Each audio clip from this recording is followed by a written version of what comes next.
E aí a gente chega, então, na história dos aviões. Que história é essa de 6 mil aviões no solo, né?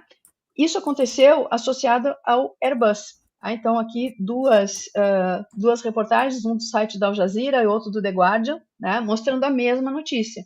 A Airbus hoje é a maior produtora, a maior fabricante de jatos de transporte de passageiros. Então, o Airbus, especialmente o A320, é o jato mais vendido, é o maior, que tem o maior número de aviões para transporte de passageiros. Ele bateu o Boeing 737, e eles fizeram um recall após um incidente de controle de voo. Tá? O que foi esse incidente de controle de voo? Simplesmente um Airbus A320 da JetBlue teve que pousar depois de ter um evento de queda de altitude muito, muito intenso, tá? Que deixou várias pessoas feridas, inclusive. Então, eu trago aqui a notícia do site da Al Jazeera para a gente comentar. A Airbus da Europa, né, uma empresa francesa, está encomendando uma mudança imediata de software em um número significativo de sua família de jatos A320 mais vendida, em uma mudança que, segundo fontes da indústria, interromperia metade da frota global. Metade da frota global. Olha isso. Metade da frota global. É uma coisa absurda. Ou milhares de jatos. Então, eles têm uma expectativa em torno de 6 mil jatos. A mudança para um software diferente, anunciada na sexta-feira, afetará 6 mil de sua amplamente utilizada família de jatos A320, deve ser realizada antes do próximo voo de rotina. Entendo a magnitude disso. Nenhum A320 sai do solo sem fazer a mudança. Eles fizeram um recall. Tá? Então, assim, toda vez que existe uma venda de um avião, né, quando existe um acidente, a responsabilidade do acidente é dividida entre a empresa aérea que opera aquela aeronave e a fabricante da aeronave. Então, como é um tipo de coisa que não tem segunda chance, né, o potencial danoso de um acidente com aéreo é muito grande, existe sempre essa responsabilidade compartilhada. Então, a empresa ela mantém a responsabilidade sobre tudo que acontece com seus aviões, não importa qual empresa aérea está pilotando e está operando esse avião. Tá? Então, quando a empresa diz todos no solo para recolocar o software, todas as empresas aéreas tiveram que obedecer. Tá? Detalhe, isso acontece exatamente no momento do principal feriado norte-americano, que é o feriado de Thanksgiving, né, da Ação de Graças, que foi agora, no final de semana passado. Tá? Então, assim, imagina, as vésperas do maior feriado, que movimenta muito mais viagens do que o próprio período de festa de Natal, acontecendo. Tá? Então, foi assim, o timing foi absurdo. Mas o que mais chama atenção é a justificativa dada. A Airbus disse em um comunicado que um incidente recente envolvendo uma aeronave da família 320 revelou que a radiação solar intensa pode corromper dados essenciais para o funcionamento dos controles de voo. Em resumo, o que a gente está lendo aqui a atividade solar do mês de novembro causou uma pane aérea que deixou várias pessoas feridas. Então, nós vamos voltar para o software anterior. Tá? Então, na verdade, esse recall foi desfazer uma atualização de software. Tá? Então, consequentemente, a Airbus identificou um número significativo de aeronaves da família A320 atualmente em serviço que podem ser afetadas. A Airbus reconhece que essas recomendações levarão a interrupções operacionais para passageiros e clientes, mas segurança em primeiro lugar. Tá? Então, o acidente foi esse voo da JetBlue que estava saindo de Cancún, no México, indo para Newark, Nova Jersey, em 30 de outubro, em que ele perdeu altitude de modo muito brusco e vários passageiros ficaram feridos. Ele teve que fazer um pouso de emergência. Tá? O piloto conseguiu controlar essa queda de altitude, mas ele fez um pouso de emergência. Então, assim, uma vez identificado o problema, impacta todo mundo, tá? E, gente, tá lá, radiação solar intensa, tá? Tanto que... Opa, deixa eu parar de compartilhar um pouquinho. Tanto que, o que acontece? Talvez vocês, se já nos acompanham, e é o pessoal da Galeria do Meteorito ou o Ben Davidson, existe essa recomendação. Em épocas de atividade solar intensa, quem viaja muito frequentemente de avião está mais exposto aos efeitos dessa radiação. Isso afeta principalmente a tripulação, pilotos e tripulação da aeronave. Tá? Então, não é algo sem consequências, gente, né? Muito pelo contrário. E eu vi mais uma notícia que agora, além desse recall do software, eles identificaram problemas na fuselagem de alguns aviões, talvez produzido pela própria evento solar, e aí vai demorar um pouquinho mais. A maior parte diz que dos 6 mil voos, 6 mil aviões, falta algo ao redor de 100 só que ainda não tiveram essa atualização do software, então foi um processo rápido, mas, né, é uma coisa inédita. É uma coisa inédita o que aconteceu, tá? Nunca tinha Sim. acontecido antes. Não dá para disfarçar, né? Né? E aí? Vou passar aqui para a Dini continuar. Bora lá. E aí a gente chega naquela parte tão interessante que vocês já estão trazendo aí no chat, interferências no corpo humano. E deixando bem claro que não é só no corpo humano. A gente começa falando sobre a questão do corpo humano, porque eu vou trazer aqui para vocês umas evidências científicas que foram refutadas durante muitos e muitos anos. Sabe? O próprio Ben Davidson, como esse rapaz, até deixar um beijo especial aqui para ele, né? Como ele lutou, literalmente, com o sistema com relação à mudança de eixo magnético, com relação a essas interferências dessas tempestades solares, né? Isso foi refutado e ainda é, porque vocês podem ver que dentro de uma camada de divulgação, isso não é amplamente divulgado, né? O que nós estamos falando aqui fica quase que concentrado para uma ínfima parte da população. A grande maioria não tem essa noção. Sabe dos raios UV, né? Que é aquela coisa da propaganda, né? Do use filtro solar, porque senão não vou fazer nenhum tipo de analogia contrária nesta querida plataforma aqui, mas a gente lá nos membros, a gente fala bastante sobre isso, né? Sobre os biofótons e o que acontece, mas vamos lá, né? Então, essas interferências, elas geram ruído no nosso campo como um todo. O nosso físico é uma densificação, como já falei várias vezes aqui para vocês sobre isso, assim como a Anne. Então, esse miolinho aqui, né, é onde nós percebemos, onde nós sentimos fisicamente a dor, né? Todas esses efeitos colaterais de uma forma muito intensa batem aqui. Mas enquanto isso, antes, esses efeitos estão chegando aqui, ó, na nossa camada eletromagnética, onde nós precisamos trabalhar em nós, né, diante dos efeitos das alterações no campo, todas essas interferências que estão acontecendo. É sobre isso. Quando a gente está falando de transição planetária, e aí as duas quase que rojando, porque não está acontecendo nada, gente. Como assim não está acontecendo? Como assim, gente? Nós estamos aí com todas essas questões que a gente vai chamar de questões exógenas, né? De efeitos exógenos, vindo com uma força absurda com relação à transição. Então, todas essas interferências estão, sim, causando um distúrbio, certos distúrbios no nosso campo, no nosso corpo, nas nossas vidas, na forma como a gente tem que lidar com o nosso dia a dia. Então, esses trabalhos científicos que vão ser apresentados aqui, antes de eu começar a trazer para vocês, não é para trazer medo para ninguém. Até porque nós sabemos aqui, como terapeutas conscienciais, como tudo que a gente acredita, tudo que a gente coloca para vocês, que nós colocamos aqui, morte não existe. Desviver não existe. Né? O que existe é uma mudança de densidade, né? Onde a nossa consciência vai navegar com liberdade por outros planos, onde a gente vai se despojar dessa casquinha aqui, né? E vai continuar vivendo. É isso daí que a gente coloca de uma forma muito ampla em vários aspectos para vocês. Então, não tem essa de medo.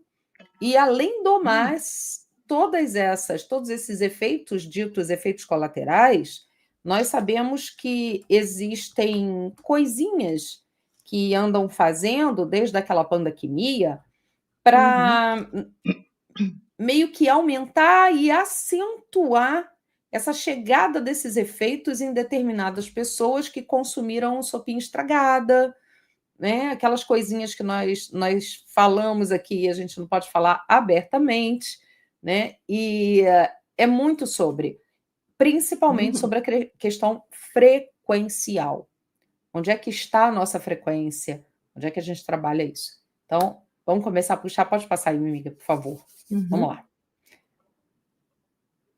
A primeira coisa que está aqui, ó, a gente já vê que a Agência Espacial Europeia, lições da tempestade solar de novembro de 2025. Aí já está traduzido o site, tá? Que é para ficar mais fácil para vocês. Quando é que a gente iria imaginar que em 2025 a gente veria uma agência espacial publicando um artigo sobre as lições que a tempestade solar podem nos trazer? Eu olhei e falei, peraí, eu tô vendo esse título no lugar certo? Sim, estou vendo esse título no lugar certo, é a Agência Espacial Europeia. Passa aí para mim, por favor. Que diz o seguinte aqui, ó, vou ler para vocês, que pode estar muito pequenininho aí na tela, né, quem tiver no celular. Atividade solar segue um ciclo de 11 anos, alternando entre períodos de alta e baixa intensidade. No início deste ano, nossa estrela atingiu o máximo solar, tornando as grandes tempestades solares mais prováveis. Em 11 de novembro, agora, de 2025, o Sol liberou uma intensa erupção solar de classe X, atingindo o pico por volta das 10h04 da manhã, ali no horário de Greenwich, né? E menos de uma hora depois, por uma ejeção de massa coronal, uma MC, viajando a uma velocidade inicialmente estimada em cerca de 1.500 quilômetros por segundo. Tá? Então, olha a velocidade que essa ejeção de massa coronal vem em direção à nossa querida Terra. Tá? E essa aí foi lenta, Pois é. É aquele negócio. Essa daí é a fraquinha, gente. É a fraquinha, tá? Às 18h50 do dia seguinte, a EMC, a ejeção de massa coronal, atingiu a Terra, desencadeando uma forte tempestade geomagnética que atingiu o pico por 6 horas antes de diminuir para níveis moderados, tá? Isso aqui me sai justamente na Agência Espacial Europeia.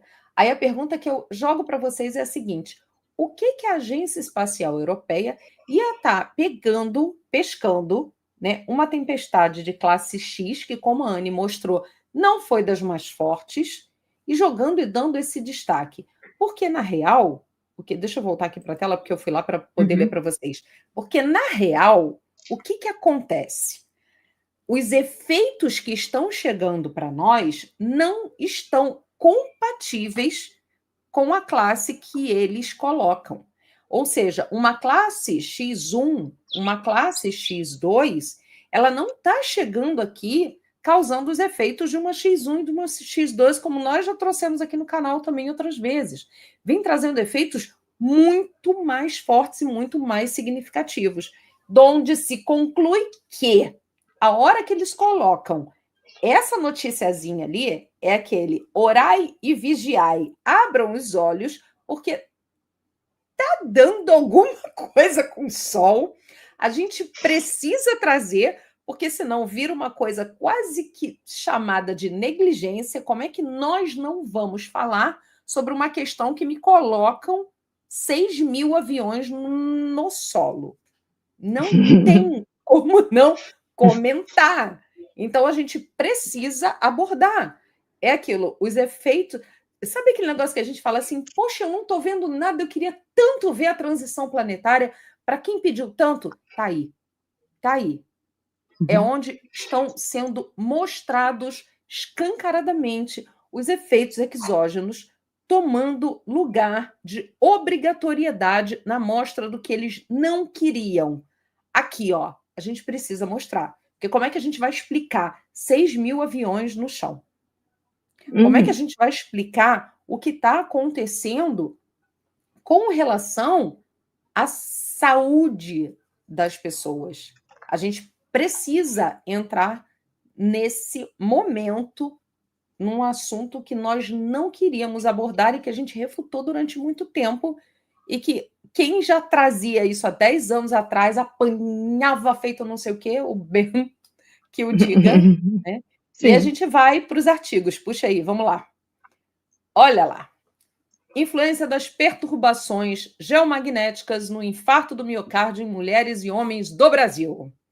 Brasil, artigo aqui do nosso país, tá?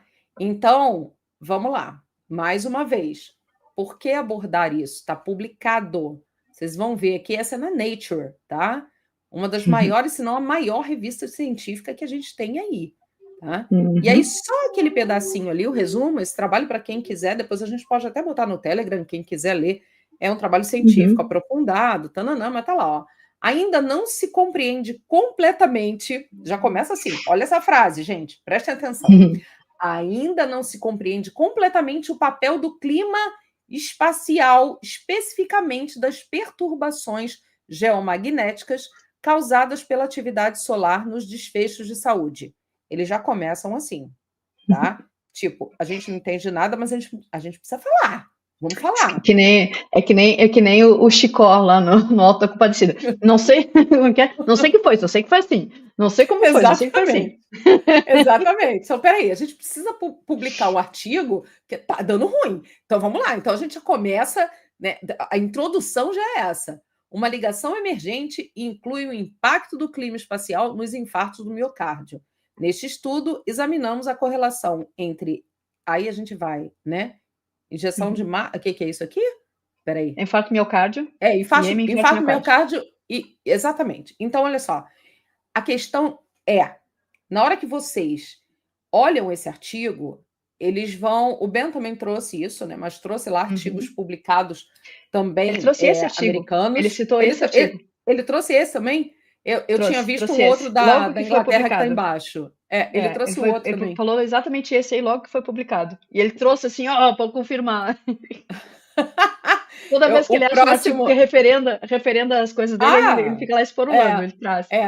O da Science Direct que está aí, ó, pronto. Esse aí eu vi, quando ele trouxe também, ele comemorou, né? Porque tá ali, ó, atividade solar e mortalidade, né? Meta-análise de 6 cidades, tá? No Eastern Mediterranean, né? No Mediterrâneo oeste, oriental e no Middle East. Oriente Médio. Obrigada. Não sai, porque fica no inglês e não sai do inglês, no Oriente Médio. Então, essa parte do que o Ben Davidson trazia, né, com relação a esses artigos, isso daí já tem uns meses que ele vem falando, né, é justamente para comprovar aquilo que a gente sabe que eles refutaram, mais uma vez, com relação a toda essa parte que, vamos repetir, isso está acontecendo, gente, mas não está acontecendo só porque existe uma camada aqui de anomalia magnética, onde esses raios estão chegando com uma força maior, onde essas tempestades estão chegando. Nós sabemos que a questão principal é a questão frequencial, é a questão de nós nos equalizarmos com a tal da ressonância Schumann, que está aí bailando, fazendo um baile danado. Ela para, estaciona, fica quase morta, daqui a pouco ela volta sapecando. E muitos de nós, né, assim como nós duas aqui, e muitos de vocês, a Catita que está aí, a Mamá, tantas outras pessoas, nós sabemos que estão ficando melhores, fisicamente falando, com a ressonância Schumann mais alta. E não ao contrário, como acontecia, porque o nosso corpo está se equalizando a essas novas energias, porque é esse o trabalho fundamental que a gente precisa fazer. E o que está acontecendo é que a pane no sistema vai dar em quem não está fazendo o deverzinho de casa, em quem não está fazendo o trabalhinho que precisa ser feito. Né? E aí, o circuito vai acontecer o quê? Está curto. É o que a gente fala, nós estamos mudando de um 110 para 220. A gente está trocando o circuito da Terra.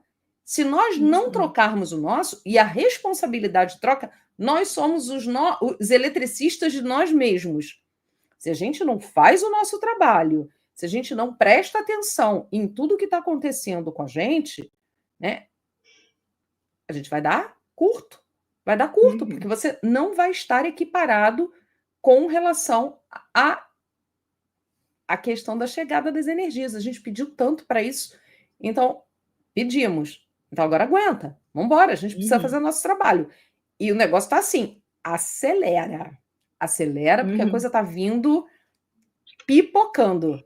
Vamos lá, mais um artigo. Acho que ainda tem A mais Adri um. está colocando aqui ó, sobre o nosso campo energético, eles ainda não acreditam. Sim, imagina, eles estão a recém aceitando que pode ter efeitos sobre o campo físico da Terra e que tem ação sobre o campo físico humano, né? Sim. Aí é muito, muito engraçado. Esse tempo eu estava vendo um vídeo que acabou aparecendo para mim, o do... Ai, agora esqueci o nome. A pessoa vai contar o milagre e esquece o nome do santo. Enfim, ele é de um geofísico, ele foi professor da USP, ele tem umas ideias bem, bem louconas sobre muita coisa, né? O pessoal deve lembrar dele daqui a pouco. E ele fez um vídeo falando assim, tudo bem, né? Ele só detona tudo, mas não faz nada com você, né? Não faz nada, não faz nada com o corpo humano, não. Bem certinho. Faz cara de paisagem, né? As caras de E tá paisagem. aí. Então, assim, ele é muito irônico e eu achei engraçado o jeito que ele estava falando, porque é bem isso. Então, hoje a gente já tem evidência científica disso. Mas a maior parte da comunidade científica ainda não entendeu. O que dirá a gente falar que nós somos mais do que um corpo físico? A gente tem um campo energético, eletromagnético ao nosso redor, e ele também, obviamente, vai estar afetado por interações eletromagnéticas. E vamos combinar que isso é um absurdo. É um absurdo a gente negar a partir do momento que você vai fazer um exame onde você vai medir a saúde do cerebral. Você faz um eletroencefalograma, é um EEG. Você vai medir a sua saúde cardíaca. Você vai fazer um eletrocardiograma, um ECG. Você está medindo ondas elétricas. Aí fala pra gente que a gente não é energia. Aí aquele negócio, dá vontade de latir, né? Peraí. Então, assim, é o estoico, né? O silêncio, às vezes, fala mais do que 1000 palavras. E faz a vaca. Tá ótimo. Né? E aí nós chegamos no quê? Outra publicação. Tempestades geomagnéticas, associação com a incidência de depressão, medida pela internação hospitalar. O que vocês estão percebendo, e aí eu posso falar aqui, particularmente desse artigo, atendendo como terapeuta, a coisa tá punk. O que nós temos visto, falam da doença do século, né? A depressão. O que nós temos visto são pessoas na rua parecendo zumbis. Não sei se vocês têm notado isso, mas muitas vezes eu me deparo com pessoas com um olhar vazio, perdido, como se estivessem literalmente numa situação em que não estão vivendo nem ali, nem no agora. Nem no agora. Anestesiadas. Falta de sentido, né? Falta de sentido na vida, falta de completamente motivo. De motivo. Então, a hora que nós nos deparamos, e principalmente com o nosso aparato sensório, energeticamente falando, o que nós sentimos no ambiente, o que nós sentimos no todo, quando nós nos colocamos para perceber isso, quando a gente aguça a nossa percepção e olha, é exatamente isso. Pessoas sem objetivo, pessoas sem entender o que está acontecendo, e muitas verbalizam. Eu falo, a pessoinha aqui é bem caramelo, né? A mamá fala muito isso, a gente fala, e acaba conversando com um, conversando com o outro na rua, e quantas pessoas chegam falando exatamente essa frase: eu tô perdida, eu tô perdido, sem objetivo, parece que isso esvaiu,